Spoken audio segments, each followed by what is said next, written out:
s'élève en majesté.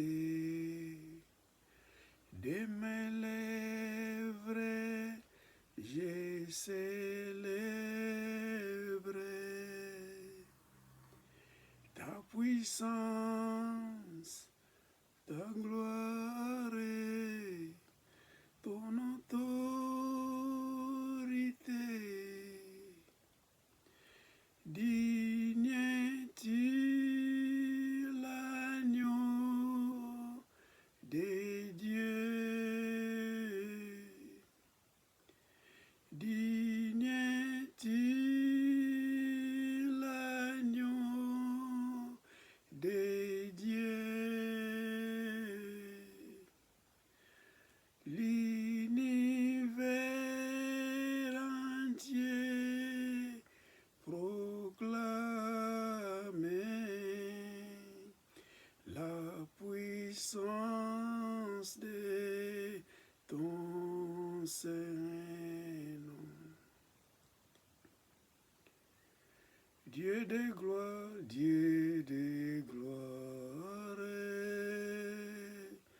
je t'adore. Ton nom s'élève en majesté.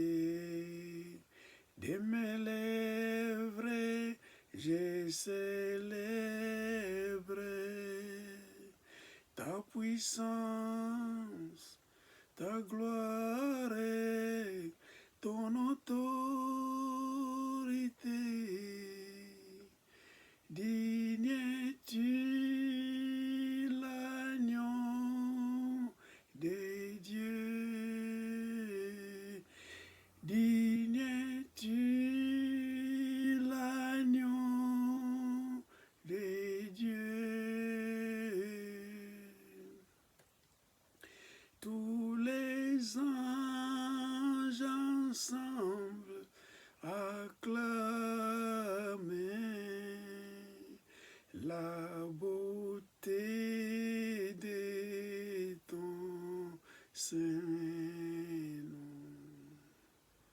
Tous les anges ensemble acclament la beauté de ton Saint-Nom.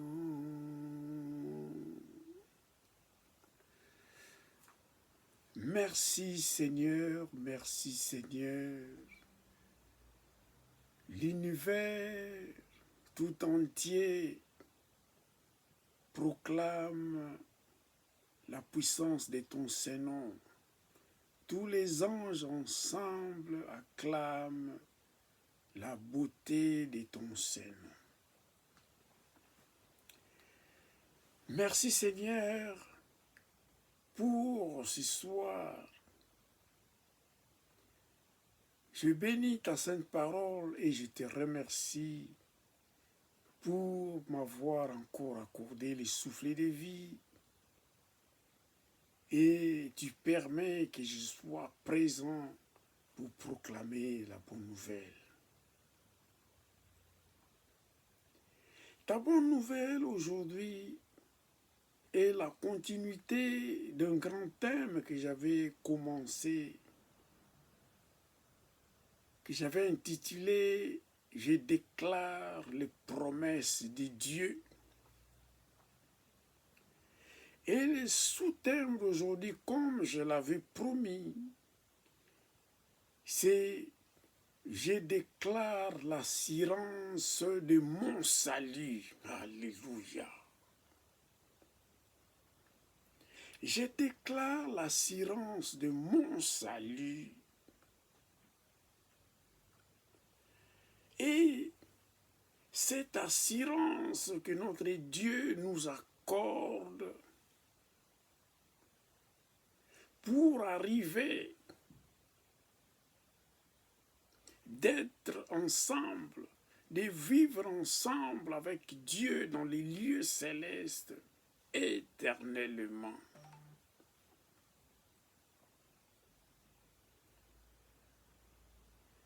comme j'avais défini, en grec, soteria signifie sauver. Donc les salis, c'est la rédemption éternelle de l'homme pécheur, obtenue par la repentance et la foi en la perfection du sacrifice de Jésus-Christ sur la croix. Alléluia.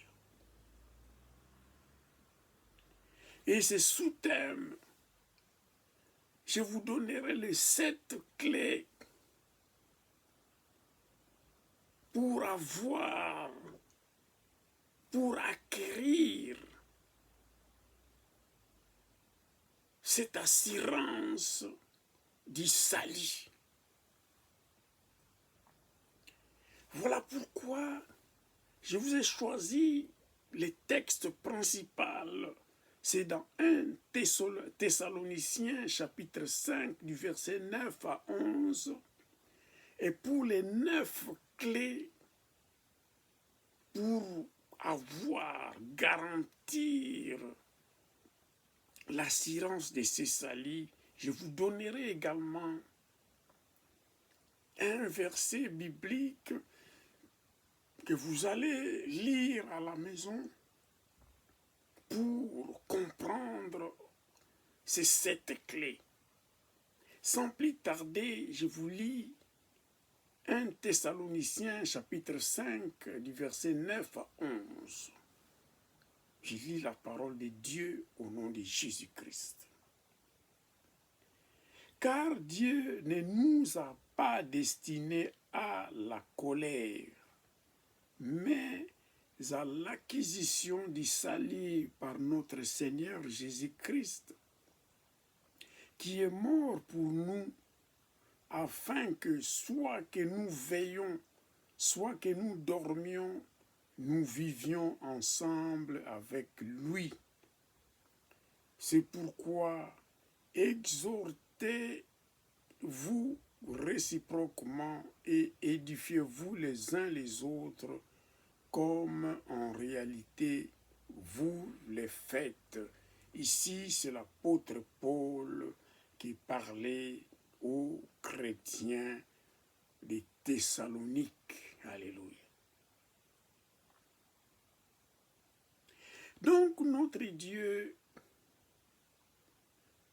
ne nous a pas créés, ne nous a pas créés pour être perdus, ne nous a pas créés destinés à la colère, les jugements finaux de Dieu pour nous jeter dans le feu éternel. Non, notre Dieu ne nous a pas créés pour que nous soyons dans sa colère. Alléluia.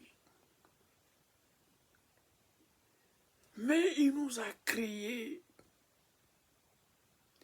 pour acquérir à l'acquisition du salut par notre Seigneur Jésus-Christ. La Bible déclare: Dieu a tant aimé le monde qu'il a donné son Fils unique, qui est mort sur la croix. Celui qui croit en lui ne périra point et aura la vie éternelle. L'amour de Dieu était arrivé jusqu'à donner son Fils unique, Jésus-Christ, qui avait accepté de mourir sur la croix pour nous.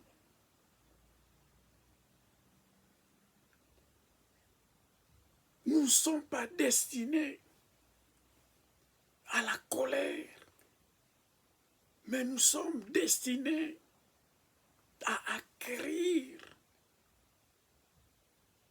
les salut par notre Seigneur Jésus-Christ. Comment? Par la mort, par sa mort sur la croix Golgotha.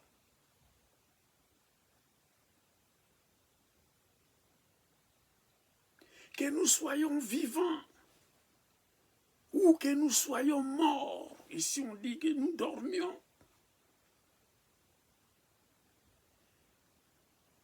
cette acquisition du salut par notre Seigneur Jésus-Christ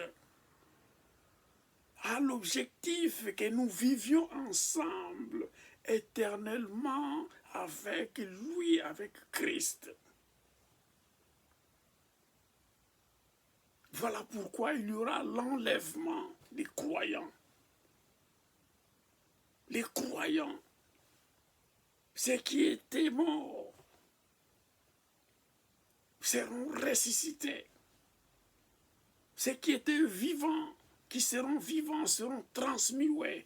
Et tous les deux ensemble, nous monterons au ciel pour rencontrer notre Seigneur Jésus-Christ dans les airs, pour vivre éternellement ensemble avec lui dans les lieux célestes. Alléluia.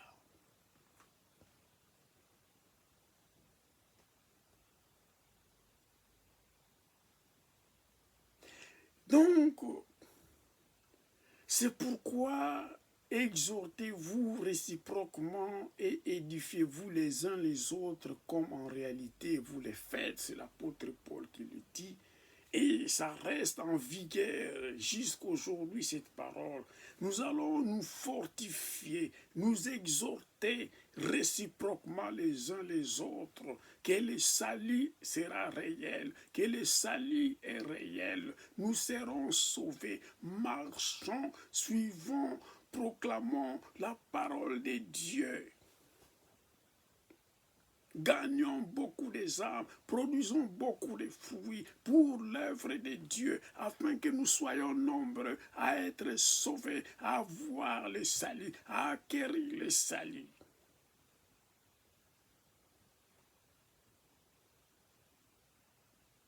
Édifiez-vous les uns les autres. Nous allons nous édifier les uns les autres tomberont. Il faut les relever en continuant à proclamer la parole de Dieu, en continuant à proclamer la bonne nouvelle, car la bonne nouvelle, le salut est certain.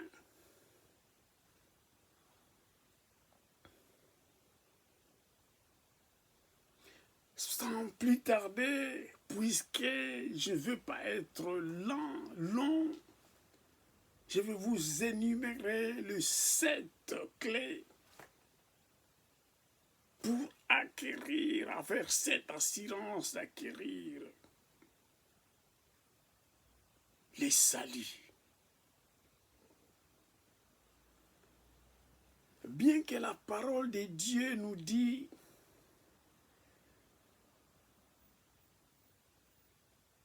nous ne sommes pas destinés à la colère de Dieu, mais pour l'acquisition du salut par notre Seigneur Jésus-Christ qui est mort pour nous.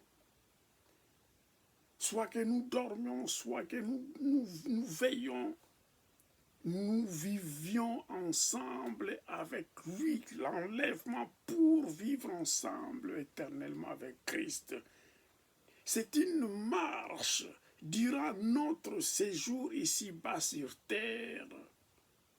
Je vous donne les 7 clés pour pouvoir acquérir, avoir cette assurance du salut. La première clé que je vous donne, c'est la parole de Dieu. La parole de Dieu, c'est la clé principale pour acquérir cette assurance du salut.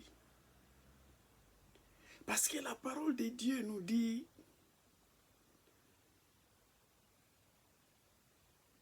dans Hébreux 4, verset 12,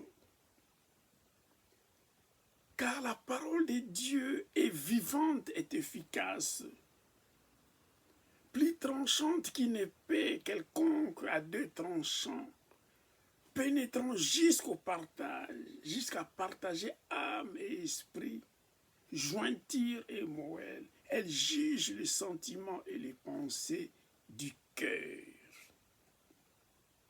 En d'autres termes,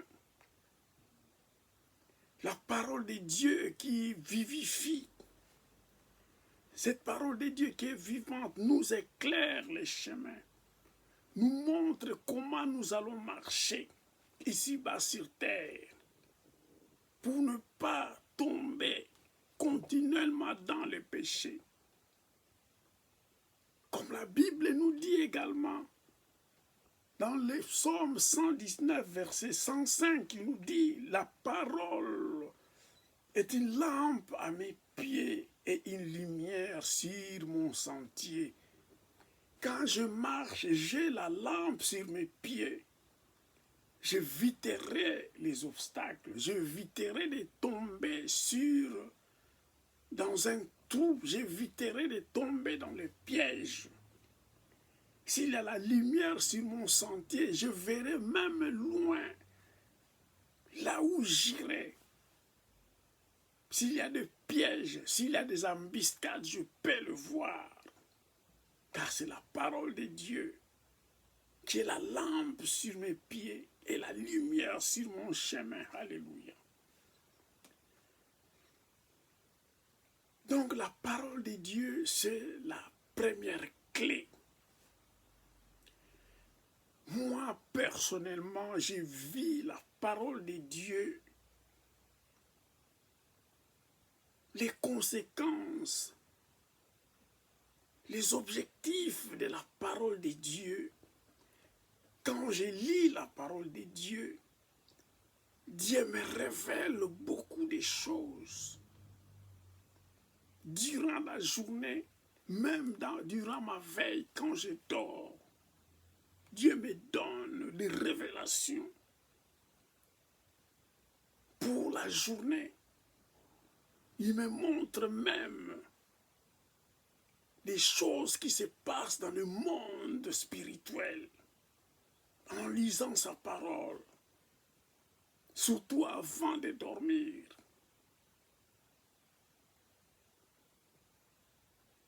Les jours que tu oublies, que j'oublie même de lire la parole de Dieu, ou bien je l'avais lu le matin, mais le soir avant de dormir, je ne lis pas la parole.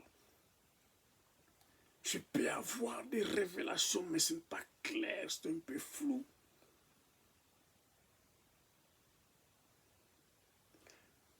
La deuxième clé, c'est la repentance. La parole de Dieu, pourquoi la repentance? La repentance, je vous dirais seulement, est que l'homme étant créé par Dieu, vivant ici-bas sur terre, notre Dieu sait que l'ennemi Satan nous tente toujours afin de tomber dans le péché. Mais Dieu nous a donné la clé pour sauver, pour ne pas tomber dans ces pièges.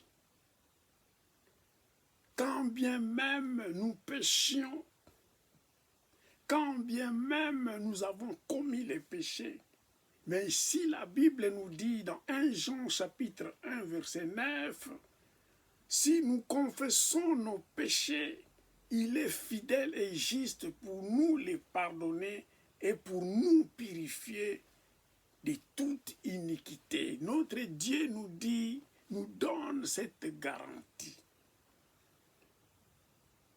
Nous sommes faibles. La chair est faible, nous pouvons tomber dans les péchés. Mais n'oublions pas de confesser nos péchés auprès de notre Dieu. Il est fidèle dans sa parole. Il est juste pour nous les pardonner et pour nous purifier de toute iniquité.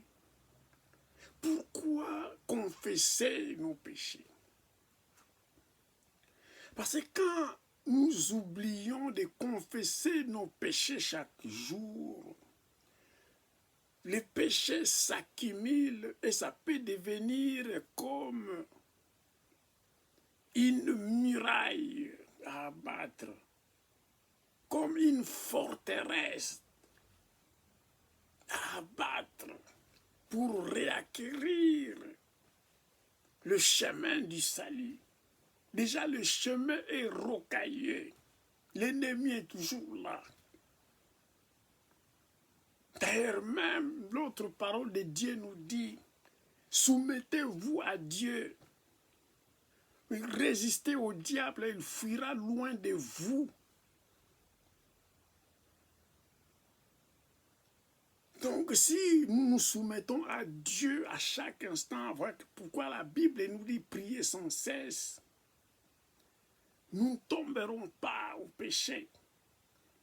Mais si nous avons commis le péché, nous avons cette arme de 1 Jean chapitre 1 verset 19 qui nous dit confessons nos péchés.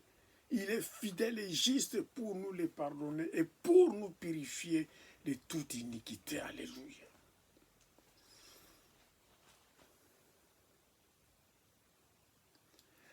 La troisième clé que je vais vous dire, c'est la vie de prière et jeûne.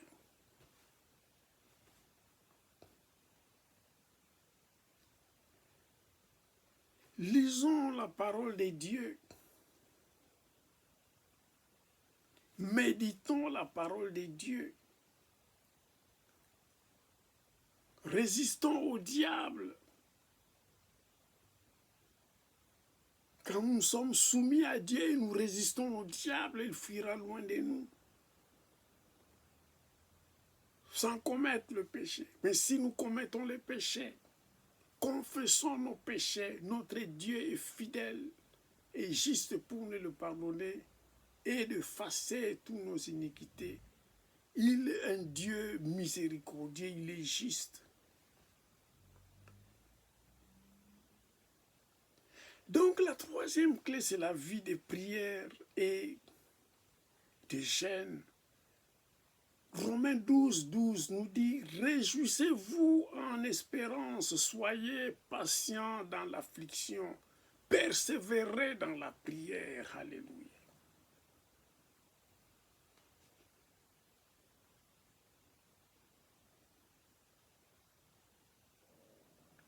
Réjouissez-vous en espérance, soyez patients dans l'affliction, persévérez dans la prière.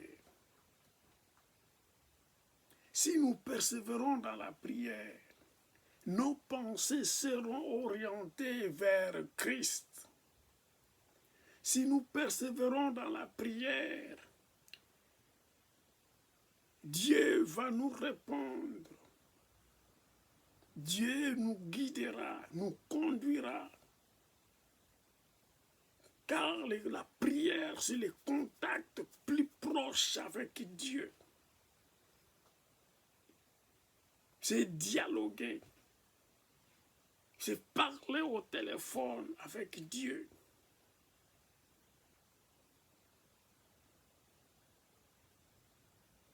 Donc la prière, si vous combinez la prière avec jeûne,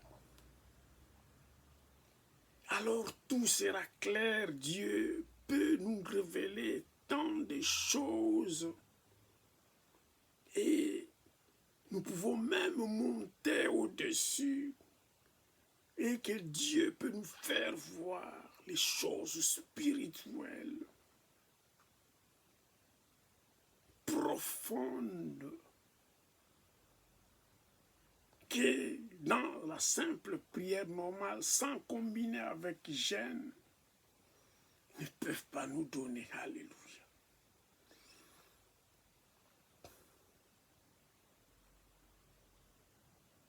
La quatrième clé, notre Dieu nous a donné son armure complète. Car l'ennemi est là pour nous attaquer et il est risé pour nous jouer, pour créer l'espace, pour faire nous ouvrir une porte, afin qu'il entre pour nous faire tomber dans le péché, dans l'iniquité.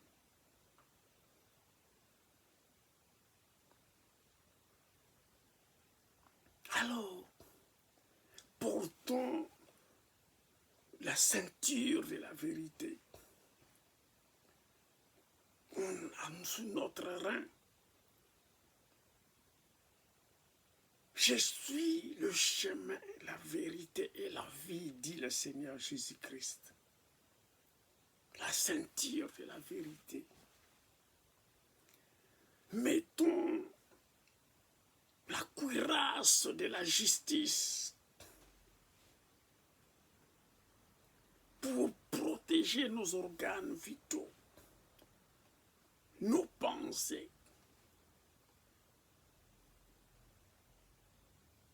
Ce qui vient du cœur, profondément de nos cœurs.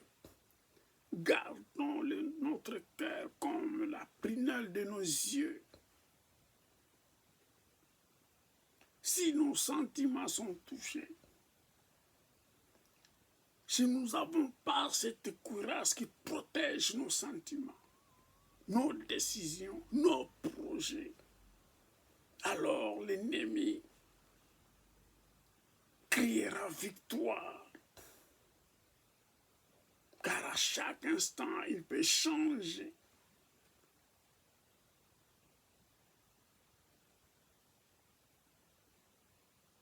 Nos décisions peuvent bouleverser les trajectoires, le chemin que nous allons suivre pour atteindre nos objectifs. Portons les sandales de l'évangile de paix. Marchons, proclamons la bonne nouvelle. Voilà pourquoi notre Dieu nous a donné les pieds, les jambes pour marcher. Aller partout au monde, proclamer la bonne nouvelle à toute chair. Gagner beaucoup d'âmes. Porter beaucoup de fruits. C'est par l'évangile. Les gagneurs d'âmes. Proclamer la bonne nouvelle partout où nous irons. Voilà pourquoi le Seigneur Jésus disait, allez, proclamez la bonne nouvelle. Si on ne vous ouvre pas la porte, vous n'entrez pas. Mais allez partout, proclamer la bonne nouvelle. Alléluia.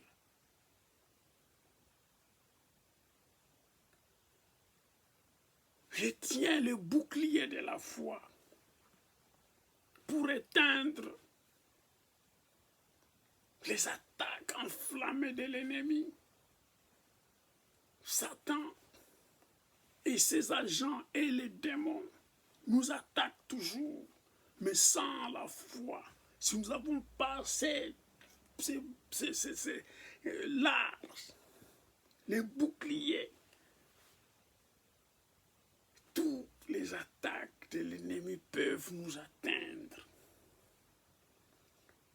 C'est l'arme défensive qui bouge, qui peut protéger la tête, qui peut protéger le visage, la poitrine, là où il y a quand même des failles, ça protège. Alléluia.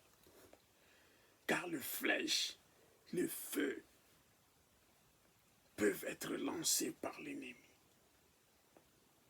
Il y a des maladies qui peuvent être lancées, des malédictions qui peuvent être lancées. Mais avec le bouclier de la foi, nous pouvons quand même faire tomber ces flèches. Alléluia.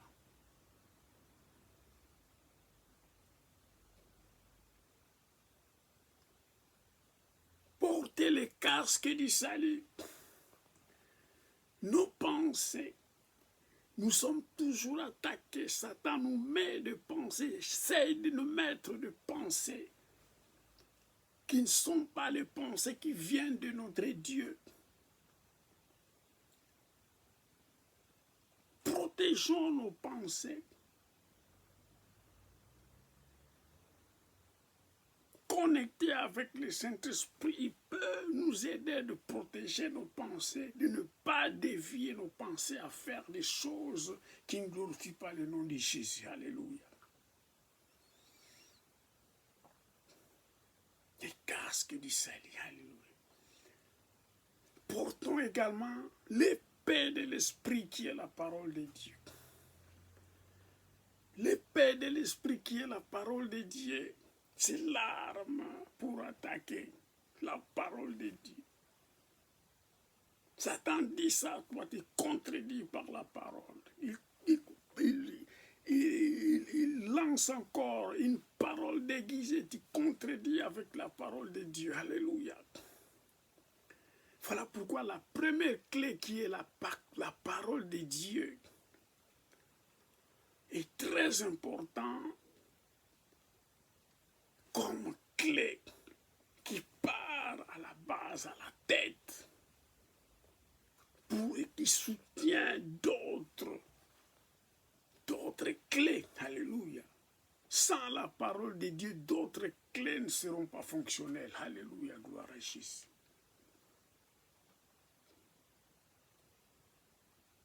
S'équiper de l'armure complète de Dieu, c'était la quatrième clé. Le numéro 5, c'est être doté des dons spirituels. Alléluia. Là, vous lirez dans 1 Corinthiens chapitre 12, versets 8 à 10.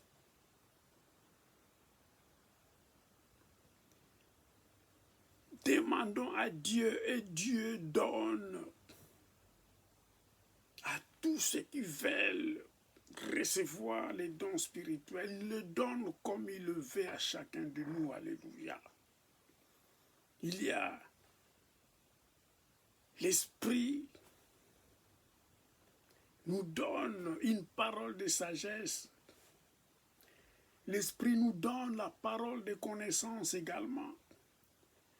L'Esprit nous donne également la foi. L'Esprit nous donne également les dons de guérison. Le même Esprit nous donne également les dons d'opérer des miracles. Il nous donne également les dons de prophétie. L'Esprit de Dieu nous donne également les dons de discernement des esprits, la diversité des langues et l'interprétation des langues. Alléluia. Nous reviendrons là-dessus dans une autre prédication pour comprendre ces dons spirituels. Alléluia.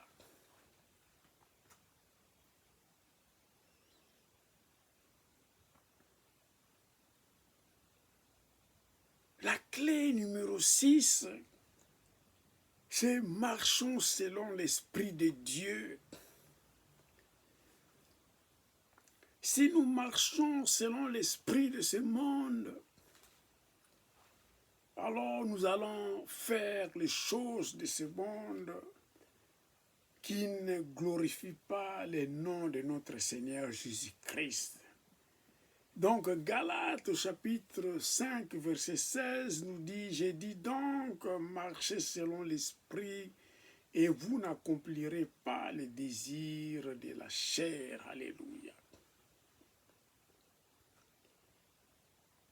Marcher selon l'esprit est souvent connecté à la vie de prière.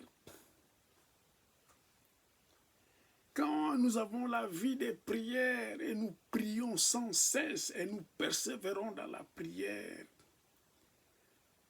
et nous sommes connectés avec l'Esprit de Dieu, l'Esprit de Dieu nous souffle par des soupirs inexprimables, ce qui est agréable à Dieu, ce qui est les choses qui sont agréables aux oreilles de Dieu pour nous répondre, pour satisfaire à nos prières. Alléluia. Chaque instant, prions sans cesse. Même durant la journée, en travaillant, en marchant, tu pries, nous prions. Le Saint-Esprit est là, il nous accompagne toujours. Alléluia.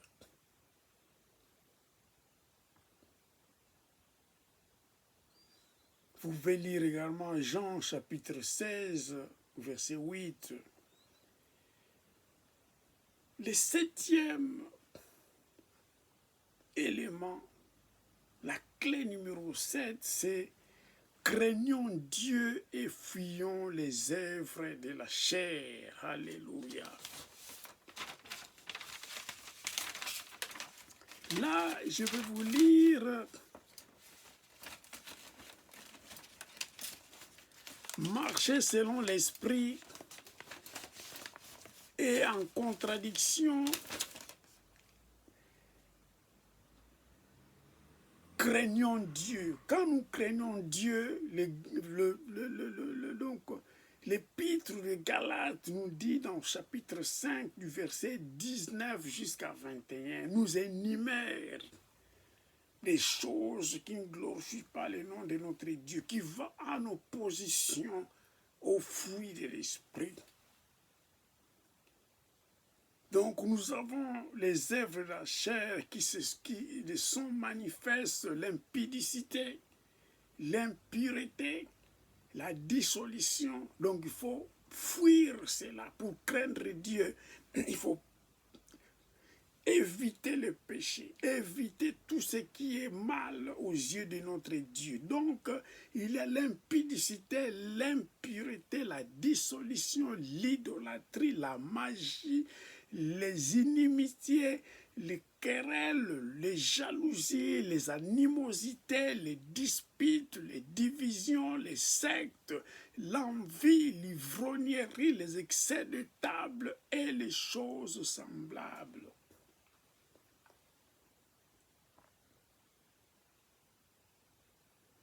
Ici, la Bible nous dit, je vous dis d'avance, comme je l'ai déjà dit, que ceux qui commettent de telles choses n'hériteront point le royaume de Dieu. Alléluia. Si nous commettons toutes ces œuvres de la chair qui sont manifestes dans le verset 19 et 20, que je vous ai lu, et 21, nous n'hériterons pas le royaume de Dieu. Nous n'accéderons pas, nous n'aurons pas l'accès au salut. Nous n'aurons pas l'assurance d'accéder au royaume de Dieu, à la vie éternelle, au salut. Alléluia.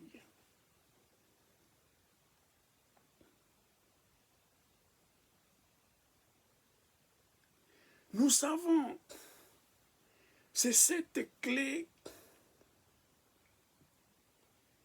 a des difficultés.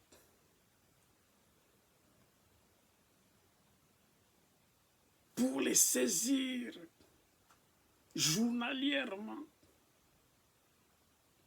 Mais Dieu nous a dit, la Bible nous a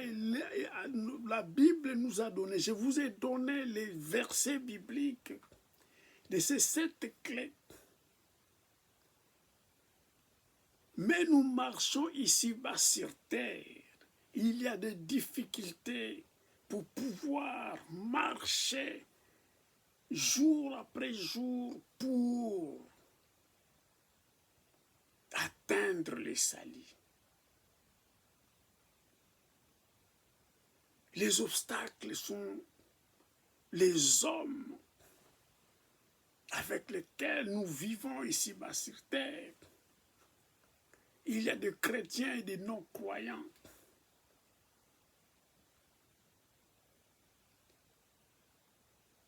Les ennemis peuvent toujours nous confondre, nous faire piéger et tomber dans le péché. Faisons attention ici-bas sur terre quand nous vivons avec les humains. Dans l'Église, soyons vigilants également. Soyons vigilants dans nos lieux de travail, partout où nous irons, car les hommes aussi peuvent être utilisés par le diable pour nous faire tomber dans le péché. Le diable lui-même comme difficulté. Il rôde pour chercher, comme un lion rugissant, pour chercher qui dévorer. Voilà pourquoi Jacques chapitre 4, 7 dit, soumettez-vous à Dieu, résistez au diable, il fuira loin de vous. Cette difficulté-là, nous pouvons l'enlever aussi. Je vous ai ajouté une autre difficulté. L'argent, souvent beaucoup de chrétiens, beaucoup d'hommes de Dieu, nous tombons à cause de l'argent. Je vous ai donné également le verset dans Matthieu chapitre 6, 24, qui nous parle. Nul ne peut servir deux maîtres, car ou il haïra l'un et aimera l'autre, ou il s'attachera à l'un et méprisera l'autre. Vous ne pouvez servir Dieu et Mammon. Alléluia. Nous ne pouvons pas servir deux maîtres, Satan et Dieu. Nous ne pouvons pas aimer Dieu et l'argent d'une manière excessive. Alléluia. Je vous ai donné tous ces versets à relire avec méditation pour comprendre de cette clé, pour garantir cette assurance du salut. Alléluia. Et déclarer ce verset biblique que je vous ai donné, afin que chaque jour, si vous déclarez ces versets, vous pouvez survenir, vous pouvez vous débarrasser de certaines choses, éviter le péché chaque jour, et chaque pas que nous faisons, chaque jour qui passe, nous marchons vers le salut. Alléluia. Voilà pourquoi, pour citer, pour conclure, l'apôtre Paul avait dit dans 2 Timothée chapitre 4 et 7, il avait dit, j'ai lu la parole de Dieu, j'ai combattu le bon combat, j'ai achevé la course, j'ai gardé la foi. Alléluia. J'ai combattu le bon combat. Tu combats avec Christ. Tu combats avec la parole de Dieu. L'armure complète. Les dons spirituels pour exercer ton ministère, notre ministère. La prière est là. La parole de Dieu comme l'épée est là. Continuons, persévérer, arriver jusqu'à la fin. J'ai gardé la foi, c'est la foi que tu auras la vie éternelle, que tu arriveras jusqu'à la fin, tu vas terminer ta course. L'apôtre Paul avait achevé sa course, la mort pour lui était un gain. Alléluia. Donc je vous ai donné les 7 clés et les difficultés que nous pouvons rencontrer durant notre marche pour acquérir l'assurance du salut. Je vous ai dit, la première clé, c'est la parole de Dieu. La deuxième, la repentance. La troisième, la vie de prière et jeûne. S'équiper, quatrième, de l'armure complète de Dieu. 5, être doté des dons spirituels. 6, marcher selon l'esprit. Et 7, craignons Dieu en fouillant les œuvres de la chair. Et à la fin, il faut vaincre, faire le bon combat, arriver, achever la course et garder la foi, car le jour de l'enlèvement des croyants de l'Église arrivera et nous vivrons éternellement avec Dieu dans les lieux célestes, dans Jérusalem céleste. Bye bye, bye bye, que Dieu vous bénisse. Amen.